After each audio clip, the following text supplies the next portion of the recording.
Hello, good morning. I'm just doing a quick sound test. Can you please raise your hand, which is the option on the right-hand side of your screen where you can type questions in, just to let us know that the sound is working. Thank you.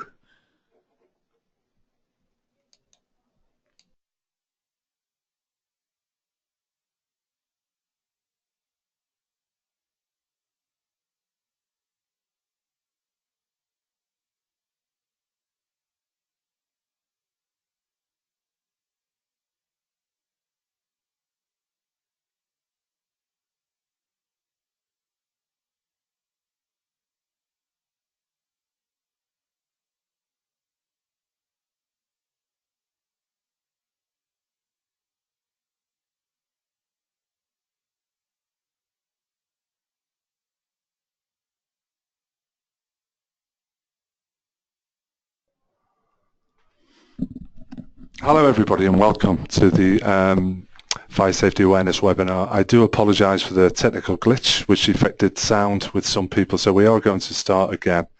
Again, apologies for that. My name is Andrew River. I'm the Operations Development Manager for the Business Safe side of Peninsula, and we are predominantly going to look at fire safety awareness. There will be one or two slides which actually cover the fire risk assessment and how to complete it, but it won't demonstrate in all from start to finish how to complete a suitable and sufficient assessment of fire. It is predominantly based around fire awareness. So the content and the objectives, we will go through what we're going to cover and what we're not going to cover.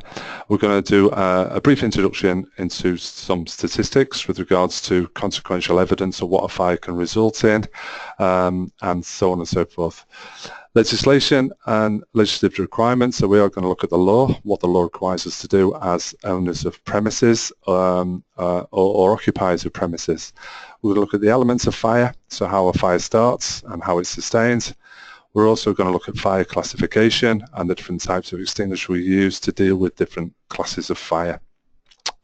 We're also going to look at the assessment process as indicated earlier, and we're going to look at the process of the assessment and what particular hazards we can find in the workplace and how to control those hazards.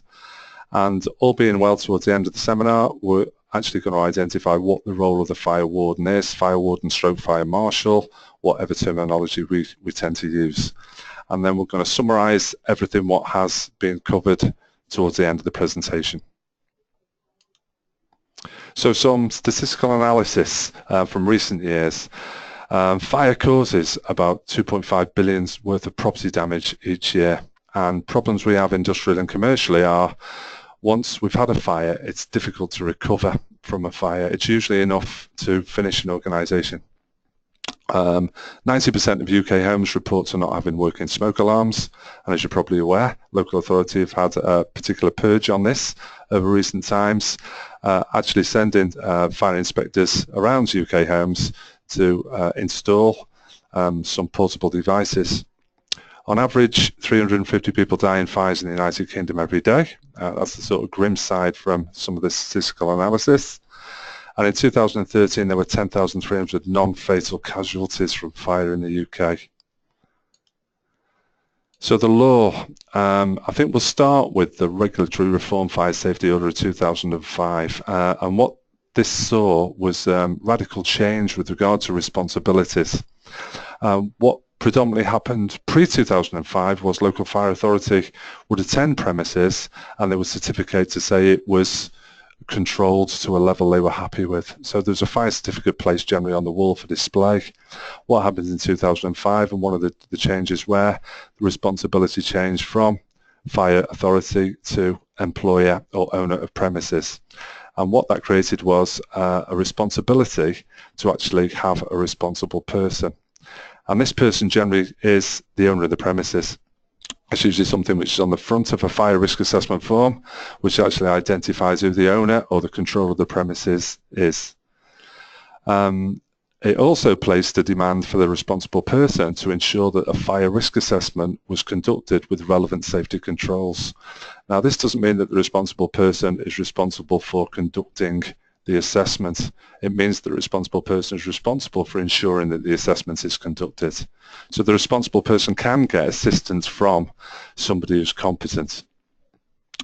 The Health and Safety at Work Act obviously creates a duty of care for the employer to all employees and anybody else who may be affected, and that is to look after everybody who enters the particular premise. Provision and use of work equipment is prevalent, especially when we've got work equipment what we're using, such as extinguishers, such as emergency lighting, and so on and so on and so forth.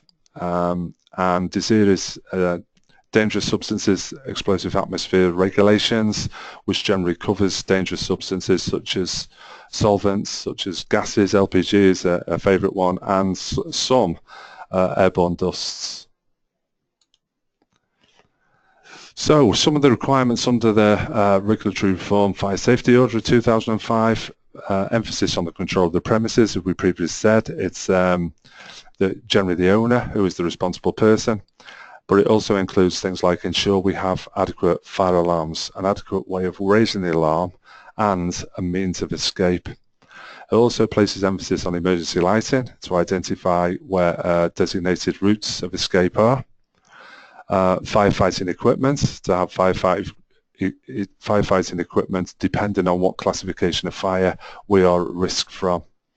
And to review the programme of controls, what we've got in place. And like any other assessment process, it's important that we do keep records of everything that we do.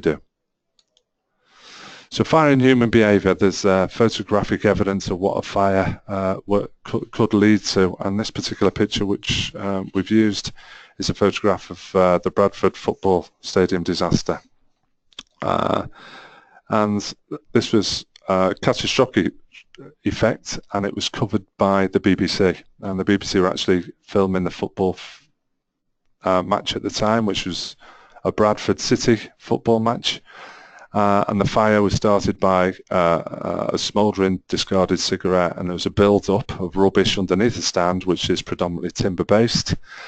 And generally, a person's behaviour can dictate what they feel about fire. And in this particular case, people could see the smouldering ember, but didn't do anything to evacuate the stand. They thought it would be extinguished well before they actually needed to escape. And as you can see by the evidence, the photograph, it took about 12.5 minutes for the smouldering ember to turn into a burning inferno. It killed a number of people. A number of people on the BBC footage were actually burning as they did evacuate the stand onto the pitch. The scenes were quite upsetting, if anybody can recall it. So elements of fire. There are 3 key elements needed to start and sustain a fire. And obviously if you don't have all 3 of the elements, the fire will not be sustained, it will go out.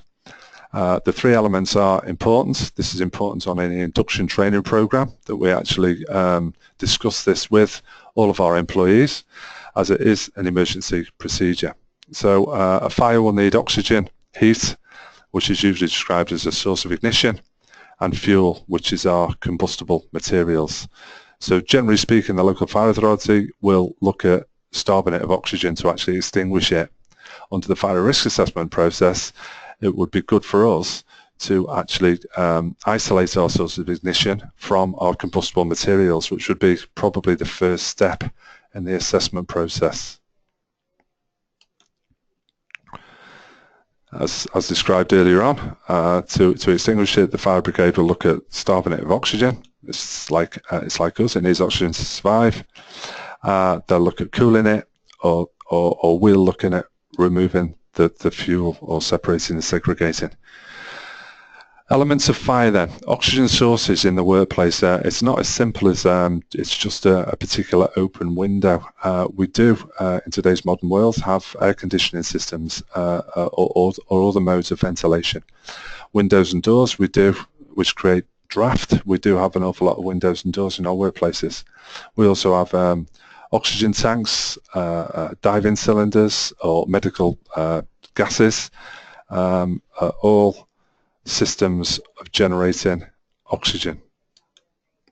Sources of fuel, which we have in the workplace: wood, paper, textiles, furniture, even our furnishings are generally a source of fuel. flammable liquids, deep fat fryers if we're working in a kitchen or a catering environment, flammable gases, waste materials, which is a huge area of concern with where we store waste, how we store it and how we dispose of it, and keeping it in a lockable receptacle as far away from the main buildings as possible is usually a good source of storing waste. And virtually anything at the bottom means that anything under the correct temperature will ignite and will burn depending on the temperature of the heat. Sources of heat come from naked flames, which are pertinent in particular processes or in kitchen areas. Smoking products, and this includes lovingly discarded cigarettes, and generally speaking, smokers are in today's world a lot better at disposing of their product than what they have been in previous years. However, it's not uncommon for a smoker to feel they're doing us a favour and not properly extinguish the cigarette ends before they actually throw it into a bin, and there are lots of fires started by an incorrectly discarded cigarette. Electrical apparatus, this is probably the biggest area of industrial and commercial fires due to electrical fault or failure. Hot surfaces, again prevalent in kitchen areas or depending on particular processes, as can be seen in the photographic evidence assisting this particular slide. Sparks, solar energy, the sun is quite potent when it comes to radiating heat, and chemical reactions, and I'm sure you're all familiar with COSH requirements that we generally don't mix anything within the workplace. So how does a fire start then? As we previously discussed, electricity or faulty equipment is the main reason why we have fires in commercial and industrial workplaces. The second biggest causation of fire, believe it or not, is willful intent, which is arson. And this can be caused by an aggrieved employee or an ex-aggrieved employee, or just somebody simply who can attend or get into our premises and with willful intent begin a fire. Natural, an act of God, now is quantified generally speaking in a fire risk assessment, the likelihood of a lightning strike, and as we previously discussed, discarding a cigarette or match is a favourite one. Domestically, an accidental damage is candles being knocked over, which is a huge causation. So the way fire spread then, fire will spread looking at three particular types, and we're going to look at the first particular type of spread, which is convection, where fire generates vast amounts of toxic smoke or toxic gas, which would refer to it as smoke from here on in, which becomes trapped, generating more heat and a deepening smoke layer which rises to the highest point it can. A good example of this can be seen on bonfire night, when our bonfires on the 5th of November are burning, an awful lot of heat is generated, it becomes trapped, and we'll see embers of a particular material being blown within the winds away, and generally speaking it usually lands on something which is a bitumen-based shed roof, and all that's left standing the following day is no remnants of the shed but just the base. So smoke, as we said earlier on, it's a toxic gas. It's created when there's not enough oxygen to burn the fuel source completely. So it's an incomplete reaction. It travels quicker than fire, and it's the main killer in indoor fires. It's generally attributable to 75% of all deaths. But we could ask the question of why do people die in a fire? And generally speaking, smoke will be the killer, but the reasoning behind why they die is because they can't get out of the burning premises. Heat conduction is where heat is generated by fire can be transferred through the structure of a building by heating up other areas in the premises. And I think we've all experienced something like that when we've been cooking domestically. My favourite is boiling eggs, and I'll probably leave the eggs on to boil far too long just to make sure they are hard boiled, and then I will grab the pan handle and have that sensation of heat transferred through the handle to the skin on my hands, which is quite uncomfortable at times. It usually encourages me to drop the pan, and water and contents of egg are all over the cooker surface. And this can start new fires. Probably more recent example would be seen with the conduction of fire through steel components within a building, and 9/11 probably springs to mind with that one. Heat radiation, we've probably all been out on a winter's day and got in from our winter's walk and stood next to an open fire where it's radiated heat, and when we've walked away from the fire we've got red legs towards the rear of our legs, which is initially a nice feeling to actually thaw out, but radiated heat will have that effect when it does burn us. So fire classes and types then. The way they're described under British standards is classification A is generally a solid, which is a paper, a wood or a plastic. Classification B is a flammable liquid, which could be a paraffin, a petrol or an oil. Classification C is flammable gases, propane, butane being predominantly in use, but methane seems to be a big occurring gas used now, especially around a landfill site. Classification D are metals, and what you'll find is we'll have extinguishers or firefighting equipment within the workplace which will deal with classifications A, B, C, E and F if we're working with them, but classification D are generally only dealt with by the fire brigade. They're metals which are aluminium, magnesium, titanium. Examples: classification E is to deal with electrical fires, cables, equipment and appliance, and classification F, which is lovingly referred to as cooking oils and fats. And what we'll see later on is what types of extinguisher we need for each classification of fire. So dependent on what class we could be at risk from will be dependent on what sort of extinguishers we have in that particular place. The assessment process is generated from a 7-step approach. For anybody who attended the risk assessment webinar last month, you'd probably see that was a 5-step approach, but this is not too dissimilar. It generally integrates one or two of the systems to make it a 7-step approach. So the first step is to identify hazards and potential outcomes, and we've just looked at the hazards to do with source of ignition and our combustible materials. Decide who and how many people may be harmed. Identify the current controls in place. So what have we got in place to control? We might have existingly a no smoking policy. We might have fire alarms in place. We might have coal points. We might have extinguishers, and that's good for a reactive method of control. Active methods of control could be a housekeeping program, so we actually clean up and separate and segregate our waste as we see fit to do so.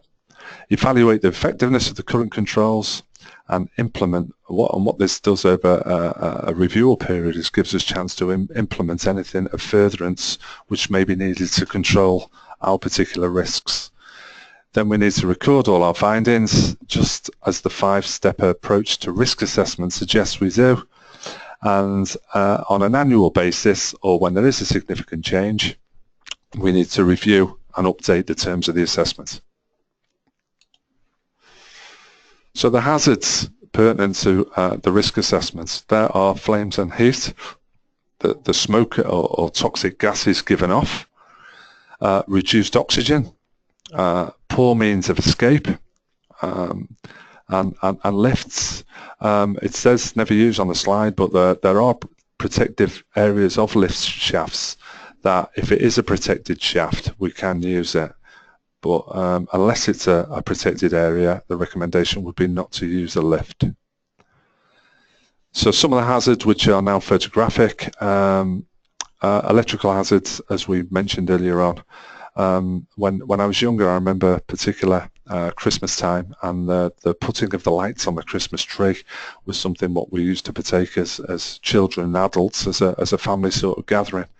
And I can remember as a child the fun what we had of sort of extension blocks as such, was watching how many things my father could plug into it, and the arcing effect we got off the amount of things he did plug into it. I'm sure they were much more fun than what we actually got out of watching the light display on the tree.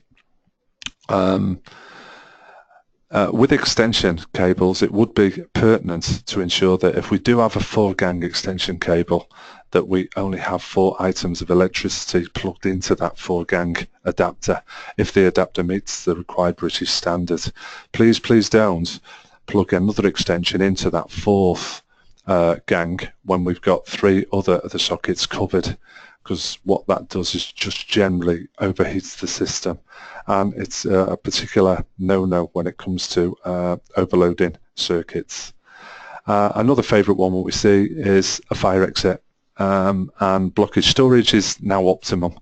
But if you are blocking an emergency escape with combustible materials or with non-combustible materials, as could be foreseen, we're actually not complying with the letter of the law. How many people? We'd be looking at how many numbers, what sort of age or vulnerability are these people in. In the care setting, if we are looking at residential care and we've got elderly or immobile people, they're not going to be as reactive as what somebody who is more mobile, more agile, and not as aged. Children obviously perceive things differently than adults. It's something what comes with our lifelong learning curve, that we actually identify what particular risks are pertinent and how to deal with a particular risk. So ability, able bodies, physicality or mental vulnerability persons, sight and hearing impairment. If people are known to have a sight or hearing impairment, then our control measures need to go to another level with regard to not just making our alarm system audible, but also making it visual. Communication. Pitfalls are generally when English is spoken as a second language. Have we got a buddy system? Have we got a system of actually interpreting what is meant from our communication? Any sort of visual sensors, as mentioned earlier on, and Braille. So our control measures, as was verbed earlier on, are things like our detection systems. So our detection systems are generally smoke operatives. Unless we're working in an area which generates smoke and steam like a kitchen, then smoke would be forever sounding us, so to speak. So we'd be looking at some form of other detector which would be detecting heat as opposed to smoke. Our fire wardens or our fire marshals are control methods if they know what to do in the event of. So a medium-sized organisation would probably have one on every floor. They'd have a sort of flashcard with regards to what the responsibilities are, and it could be sweeping the floor to make sure everybody's out when the alarm sounds. So it would be an evacuation sort of process, what the warden would be looking for. We may have another one who would be at front of house, which would be responsible for meeting and greeting the fire tender on arrival. Our firefighting equipment, where it's located, normally on fire escape routes, usually towards the end point of a fire escape route. So people aren't turning themselves into firefighters, they're just using it as an aid to get through the fire escape route. Our evacuation process and the escape routes identified within the terms of our plan. What drills we conduct, it's always a good idea to do at least 2 a year. It's always a good idea to do at least 2 a year for each and every shift pattern. There are an awful lot of occasions where a night shift might be accidentally omitted from any sort of drill or practice what we have for getting people out. And obviously training information. Training on induction is quite important with regards to letting people know of an emergency procedure. And following the induction as swiftly as possible, a fire awareness training course as such as what we're doing with the webinar would be generally recommended. And that would be for all employees. Obviously fire wardens training would be a little bit more detailed, but that would be usually following the fire awareness training. So some examples of controls with our detection, alarms and alert unit. As you can see at the top, it's a domestic smoke alarm, which is usually portable. It's usually something which under building controls in today's world, new builds will come with an electronically installed smoke alarm, usually on the landing and the hallway. A smoke hood detector and a heat detector in a sprinkler. The types of alarms we use, it can be a basic rotary manual fire alarm, which is working on the Colin Compton principle of a bell, a ringing bell, or we could have a simple, and the simple photograph generally is not a simple one. I think it seems to be an addressable system which is zoned, or a simple fire alarm panel. Depending on the risk to life will be dependent on the levels of risk or the levels of alarm what we actually install. Legal requirements suggest, dependent on the factors previously considered, is there a need for an addressable simple system? Well, just so long as we've got a way of notifying people to get out and we can perform the drill within the recommended time period of 3 to 4 minutes, depending on size and location of building.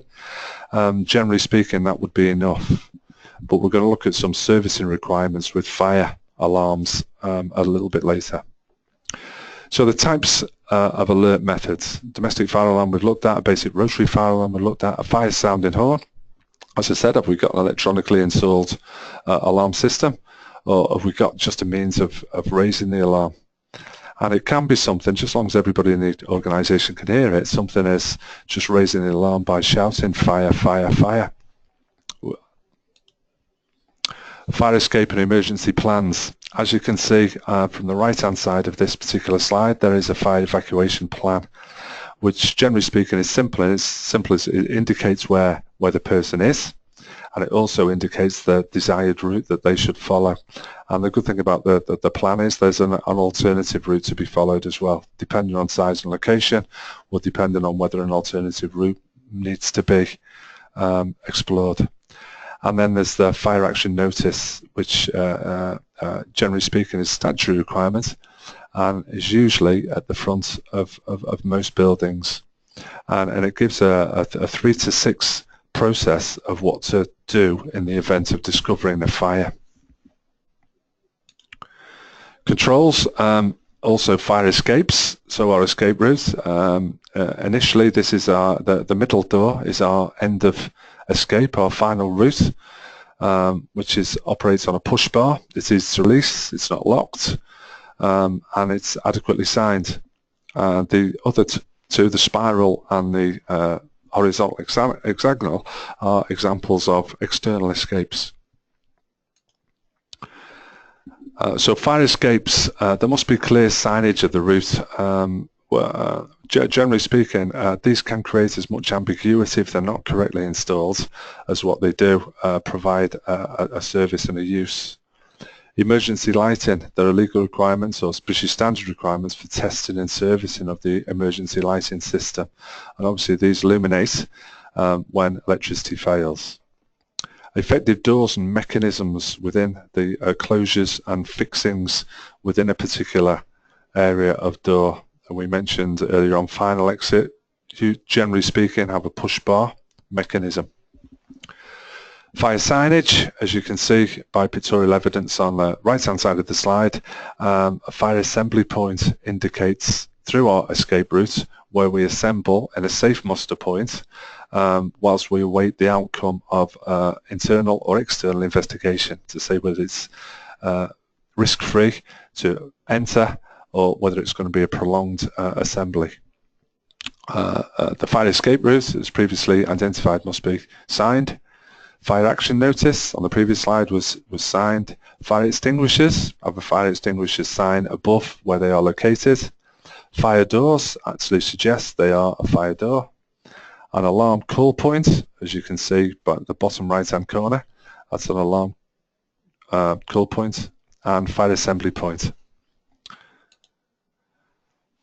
Fire drills. What a fire drill does is it tests the effectiveness of our evacuation process. So generally speaking, these are good if they are unwarned, just to see what our staff do under there. And it's not considered to be a test. It's considered to be a way of improving our existing system to evacuate the building. How effective our escape routes are. None of them are blocked. It was easy to actually identify. It was easy to get out, especially when looking at the night shift. Alarm and alert procedure effectiveness. How effective it was at actually raising the alarm and alerting people throughout the whole building of how to get out. And timings, to test our timings that we can get people out to an area of personal safety within the allotted time period, which generally speaking is 3 minutes. And it also tests our fire plan, how effective our plan is to get people out.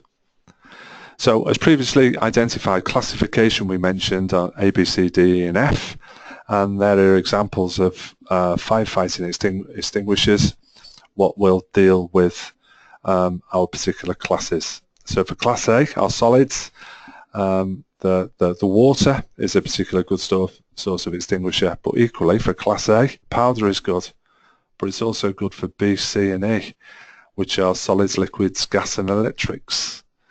CO2 is good for classes B and E, which are liquids and electrical. Foam is good for classes A and B, which is solids and liquids. And in a kitchen we generally see a wet chemical to deal with the classification F, fire, which is cooking oils and fats. Specialist extinguishers are also used for class D and F, and they're generally used by the local fire authority. A personal emergency evacuation plan, and to develop a PEEP, as we will lovingly refer to it from here on in, it takes into account 4 factors. The information provided about the persons concerned. So if we've got somebody who is vulnerable and they work on the 1st floor and they've got to come downstairs and we may need to assist them, especially in a care setting, we need a way of feeding the PEEP that this is the process and procedure to be undertaken with this particular individual. The premises fire risk assessment obviously must be considered, depending on vulnerability, agility, ability of people to actually evacuate. Any unique building features that may affect the evacuation, whether we're evacuating onto a flat roof or a nearby adjacent building, through a window, general evacuation procedures that may apply to other workers. And other workers include anybody in on a contracted basis. Practicing the PEEP, again, just as important as it is to practice or drill our evacuation process, we also need to practice our PEEP. And if we do use fire, or if we've got stairs and we need to use equipment as such on the right-hand side, then we need to practice and train people up into the use of this particular piece of equipment. So a reminder list then. A fire alarm needs to be tested internally on a weekly basis, and this can be done by somebody at a call point releasing the actual alarm, and somebody resetting it at the alarm panel if we've got an alarm panel. It should be serviced on a 6-monthly interval, so twice a year for the fire alarm. Emergency lighting, the test is not as frequent as the fire alarm, it's on a monthly basis, and it should also be serviced on a 6-monthly basis, as should the fire alarm. Fire doors, there are insurance requirements with fire doors. Please check your fire doors if it's on a guarded escape route, and regular inspection will look at things like, are they locked, have they got the correct appliances, installations, hinges, door release, so on and so on and so forth. A fire drill ideally would be practiced on 6-monthly intervals, as we suggested earlier. Twice a year would be good. Fire extinguishers, internally we can visually inspect them on a weekly basis to make sure that they are in their correct location, but we should make arrangements for them to be externally serviced on an annual basis. Appliance maintenance, so our gas installations should be done on an annual basis, and that will probably fit in line with your insurance requirements, depending on what your gas installations are. So, as promised earlier, we'll finish off with the role of the fire warden. If we haven't got a fire warden, generally speaking, the legal requirement for training is that we train everybody, every employee, on fire awareness. Following that, generally speaking, we train the warden on his role to do with our internal process procedure. So the role of the warden is extremely important. What we have got to remember though, the warden is not a firefighter, and he will not be a firefighter no matter what training he undertakes. But he is there to ensure that we've got a system in place to make sure that we have got everybody evacuated from the building. And should the alarm be activated, his role primarily is to ensure that there has been safe evacuation of that building, including vulnerable people under our PEEP. The responsible person at the premises must go through the evacuation with fire wardens so that they understand the plan itself, and if required they will also monitor through drills. And again, the importance of the drill is not just to ensure that our staff are doing what would be expected in the event of an emergency, but also that our wardens practice the responsibilities allocated to them. They'll carry out regular monitoring of the workplace and remove or reduce any potential fire risk where possible, and that might just be ensuring that a message is cascaded to other members of staff, like the importance of leaving the fire extinguisher in its allocated position and not using it as a door prop. Making sure that the housekeeping program is keeping waste segregated from areas of building where there is an internal risk, and to assist management with monitoring, testing and record keeping activities. So part and parcel of the responsibility could be cascaded to ensure that our documented evidence is tried and tested, and also that the fire risk assessment is a tried, tested source of information to members of staff and it's adhered to. And to investigate the reason for the fire alarm system activation where this is allowed and accounted for in the fire risk assessment. So causation or activation might not be through causation. It might be something which is smoke which is blown into the premises and set the alarm off. It might be in a particular zone which occurs quite frequently because we might have somebody smoking internally where they shouldn't be. And the fire warden will generally be the last person to leave the building because they will carry out a sweep before making their exit promptly. So generally speaking, that means any sort of guarded areas like toilets, cupboards where storage takes place, the fire warden will sweep before reporting to the fire tender on arrival. Fire wardens, though, this is quite important for the training for the warden, must not put themselves in any danger. They must be aware of the dangers and they must leave the building in the event of an alarm activation at their earliest opportunity, i.e. When safe to do so and on completion of evacuation process. The importance of the last slide obviously is in red. Fire wardens are not firefighters. They're just there to ensure that the evacuation process has been carried out effectively. The fire warden also reports to the name relevant staff persons when the evacuation arises. So the warden, if we're looking at a multi-storey complex, wardens on each and every floor will take account for the persons under their responsibility. The register and the people who are logged into work are now in the safe place of assembly. Fire wardens are the ideal person to be trained in the safe operations of fire extinguishers. So do we have to train all members of staff in the operation of it? Generally speaking, no. If there's somebody on the premises who has been trained in the use of, that's generally enough to ensure compliance. Fire wardens should be conspicuous during a fire drill and wear high visibility vests during an evacuation. This is just to demark them that they are a person who carries responsibility during the evacuation process. The fire warden may also have to assist disabled, as described earlier on in our PEEP, or vulnerable persons from the building. If this is relevant to the premises, consult the PEEP plan that is already in place. And generally speaking, this is something that we do recommend strongly, especially in the care setting where we're offering residential care. They must report any person that refuses to leave the building so that the fire office can deal with them.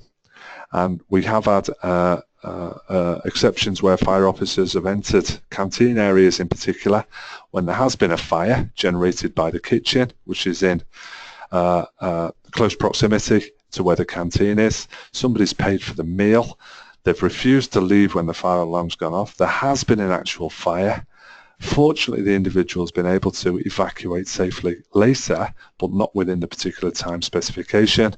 And when the fire officer asked them why they didn't leave when the alarm was raised and they were indicated to leave by the warden, their response was, "I've just paid £4.50 for my meal. I wasn't leaving it there." Which is not a really suitable ideal. £4.50 versus life generally doesn't come into a measure. So fire wardens then, just to finish off, must not be heroes by placing themselves at any form of danger. They must not enter areas that contain smoke, and they must keep themselves as low as possible when leaving the building on hands and knees only if there is no alternative route from the building should a fire start and the room become full of smoke. Yeah, must, just to emphasise, must never enter areas where there are actual fires. And if a fire is suspected on the other side of a closed door, the fire warden must not feel for heat, with the rear of his hand. If he says do it, and the idea of a rear touch to it, you can release the back of your hand from something which is conducting heat. If something is conducting a significant amount of heat, when you grab the handle, it's difficult to release due to fusion and a muscle spasm, which actually keeps you locked to the door. So it's difficult then to evacuate. And as we suggested earlier, most people die, reasoning why, in a fire, because they can't get out of the building. So in summary then, what we've been through is we've looked at some aims and objectives of what we're going to cover, and they're listed below. We looked at the law and what the legal requirements are within the law to occupiers and business owners. We looked at humans and how humans perceive it, from child vulnerability into adult vulnerability, and we placed emphasis on Bradford and how people saw the smouldering effects of a discarded cigarette. We looked at the three elements of fire: oxygen, sources of ignition, and our combustible materials. And we looked at fire classification and what sort of extinguisher is fit for what type of fire. We also looked at the risk assessment process briefly and hazards, what must be identified within the particular process. And we also looked at the control needed to feed the assessment process and what control measures need to be monitored to ensure that they are in place and effective. And then to complete, we finished with the role of the fire warden. Just to finish off, automatically everybody in attendance will receive within 24 hours, within one working day effectively, they'll receive copies of the slides, and they will also receive a feedback form. Any feedback given obviously helps us with further webinars as such, give you information which is relevant to you and also permanent to the topic matter in hand. I hope you've got something from it and enjoyed it, and thank you very much for your attendance.